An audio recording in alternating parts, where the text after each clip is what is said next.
Yeah, let me get a deck of cards. Ace of Hearts? No, not an impressionist. Just love watching Frank do it, though. What's it like having him around? Is it good to kind of keep it loose this time of year? Yeah, it's fun. Frank and I have a good relationship. We text back and forth. He's obviously, one of the key elements of the Creighton Blue Jays now, I feel like, and so he's always watching and texting us what he thinks about the game. And he told us that he was coming out a few weeks ago, and so we were looking forward to having him here. Actually, on Saturday, you guys were running on empty, and Marquette was not a good team to play when you were running on empty. How do you guys get your legs back under you when you have so many games and such a week-long stretch without a bye? Yeah, a lot of it's just the gauntlet of what the Big East requires of you, and every team's going through it.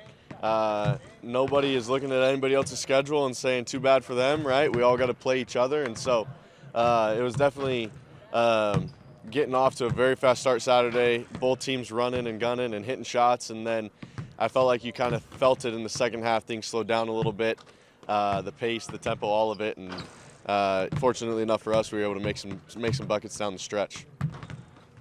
What goes into guarding a guy like Solo Ball, who they run off a ton of screens, a ton of action for?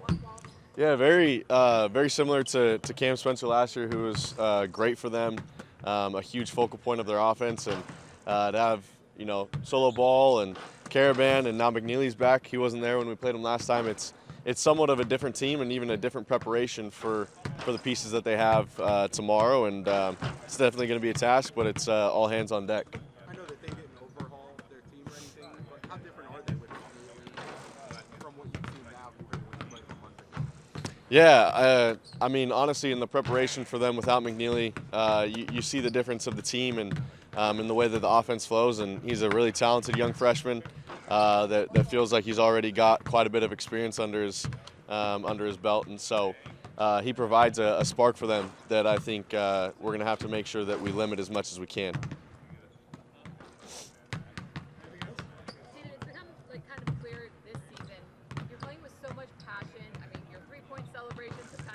Leveled up a little bit. I have a two-parter. Is this the most fun you've ever had playing basketball, and how important is it to keep the balance of business and just enjoying it? Yeah, this is definitely one of the funnest years of basketball I've ever had.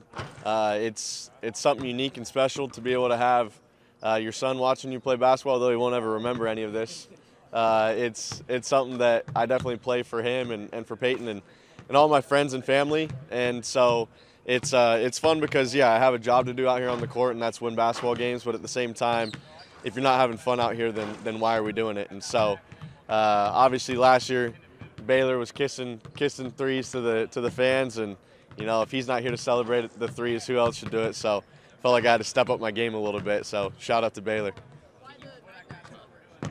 Steph Curry, obviously, my idol through basketball, inspiration. Feel like he's changed the game. One of the greatest of all time, and just a tribute to him. So if any of y'all know him, tag him.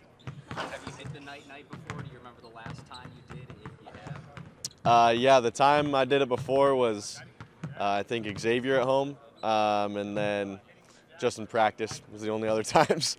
So. You've got Dollar Beer Night, Red Panda, and Dan Hurley tomorrow. What kind of atmosphere are you expecting here with that combination? Yeah, I mean, I think we're planning on getting a babysitter. Everybody else in Omaha should get a babysitter because you don't want to miss it tomorrow night because it's going to be electric. So I'm looking forward to it. I didn't know that it was Dollar Beer Night. I'll just say try to get here early so the lines aren't too long so you can get back in your seats because we need you in your seats, not in the lines. Two more. Steven, you guys knew from the beginning of the season this was going to be one of your That went in. You guys knew from the beginning of the season this was going to be one of your toughest three-game stretches, just with Marquette, UConn, St. John's, obviously. Now that you're a game into it, what's the key to getting 2 and 3 done? I guess just 2 tomorrow. Yeah, obviously, like you said, it's one game at a time. We're not necessarily worried about 1, 2, and 3. We're just worried about 2.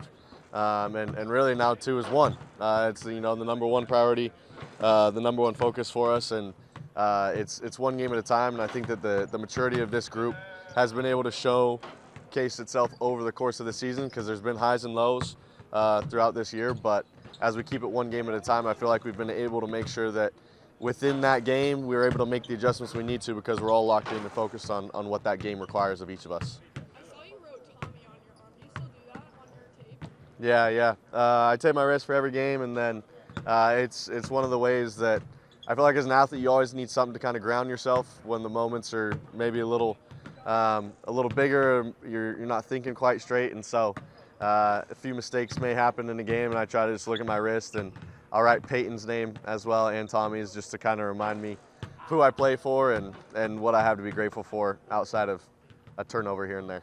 How's So this team doing health-wise? I know Good. Max said that sick a little bit on Saturday. yeah, big shout out to Emergency and Vitamin C because we've got that on lock, and we're doing good. And I'm grateful for all the help that we've had so far throughout the rest of the year because obviously it started off and we weren't looking too great with a few injuries, a few guys missing games. So it's been good for us for the rest of hopefully the remainder of the season.